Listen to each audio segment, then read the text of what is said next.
காந்தி பிறந்த நாள், காந்தி ஜெயந்தி, இன்னைக்கு ட்ரை டே இந்தியா முழுவதும். ஆனால் நேத்தே வாங்கி வச்சிருப்பானுங்க சரக்க, இன்னைக்கு அடிப்பாங்க கடை மூடிடும். நாளைக்கு மூட போறான்னு தெரிஞ்சா முத நாளே டபுளா வாங்கி வச்சிருவாங்க. அதனால இன்னைக்கு ட்ரை டேங்கிறதெல்லாம் சும்மா. காந்தி ஜெயந்தி அன்னைக்கு கடைகளை மூடுறாங்க இந்தியா முழுக்க. சுதந்திர தினத்தன்னைக்கு கடைகளை மூடுறாங்க இந்தியா முழுக்க.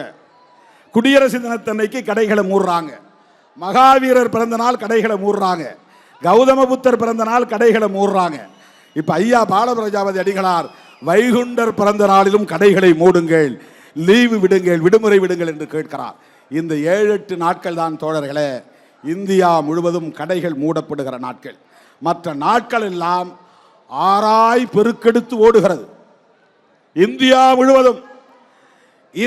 முழுவதும் மதுவிலக்கு வேண்டுமா வேண்டாமா? இந்தியா முழுவதும் மதுக்கடைகளை மூட வேண்டுமா வேண்டாமா? அப்படி ஒரு கோரிக்கையை எழுப்புவது நம்முடைய கடமையா இல்லையா? சாதி ஒழிப்ப ஒரு மாநிலத்துக்குள்ள சுருக்கி பார்க்க முடியாது, அது தேசிய பார்வை. மத பிரச்சனையை ஒரு மாநிலத்துக்குள்ளே சுருக்கி பார்க்க முடியாது, அது தேசிய பார்வை கொண்டு அணுக வேண்டும். அப்படித்தான் மது மற்றும் போதைப் பொருள்களை ஒழிப்பது.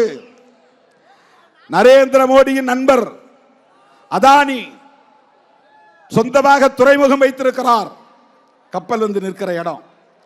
சொந்தமாக விமான நிலையங்கள் வைத்திருக்கிறார், ஏரோப்ளேன்கள் வந்து நிற்கிற இடம்.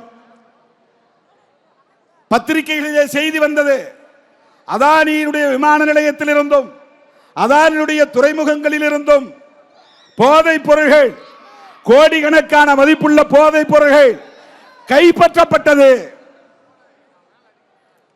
இது நான் கற்பனையா பேசவில்லை, நரேந்திர மோடி நண்பர் என்பதற்காக பேசவில்லை. இது நாடாளுமன்றத்திலேயே பேசப்பட்டது, அவர்களால் பதில் சொல்ல முடியவில்லை.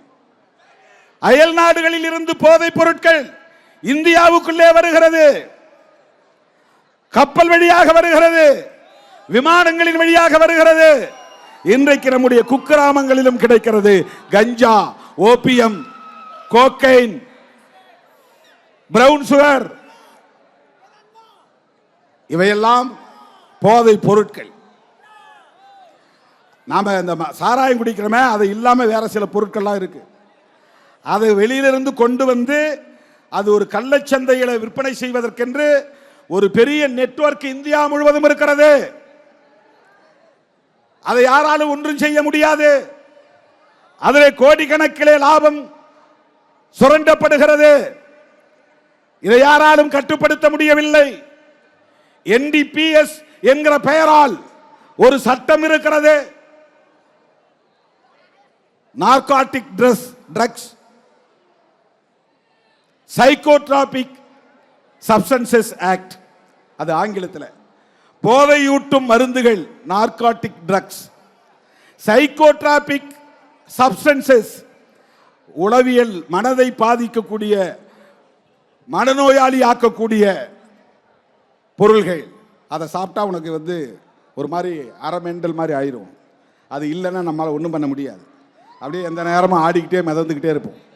அப்படிப்பட்ட பொருள்கள் இன்னைக்கு வெவ்வேறு பேரில் ஸ்டிக்கர் வந்துருச்சு. இப்போ வாங்கி ஸ்டிக்கர் மாதிரி நாக்கில் ஒட்டிட்டு போய் உட்காந்துக்கலாம், ஒன்றும் யாருக்கும் தெரியாது, முழுங்க தேவையில்லை. இது வியாபாரம் நடக்கிறது. சாக்லேட் வந்து விட்டது, கேட்டா சாக்லேட் சாப்பிட்றேன்னு சொல்லலாம், யாருக்கும் தெரியாது. பள்ளிக்கூடத்து பிள்ளைகளிடம் புழங்குகிறது, கல்லூரி மாணவர்களிடம் புழங்குகிறது. நகர்ப்புறங்களில் மட்டுமே இருந்தது, இன்றைக்கு கிராமப்புறங்கள் வரையில் போகிறது. இதற்கு பின்னால் ஒரு பெரிய மாஃபியா கும்பல் இருக்கிறது. இதை தடுக்க வேண்டுமா வேண்டாமா? இதற்காக குரல் கொடுக்கக்கூடிய ஜனநாயக சக்திகளை ஒருங்கிணைக்க வேண்டுமா வேண்டாமா? அதற்காகத்தான் இந்த மாநாடு. நமக்கு ஒரு கவலை இருக்கிறது, இந்தியா முழுவதும் இப்படி ஒரு நிலை இருக்கிறதே என்று.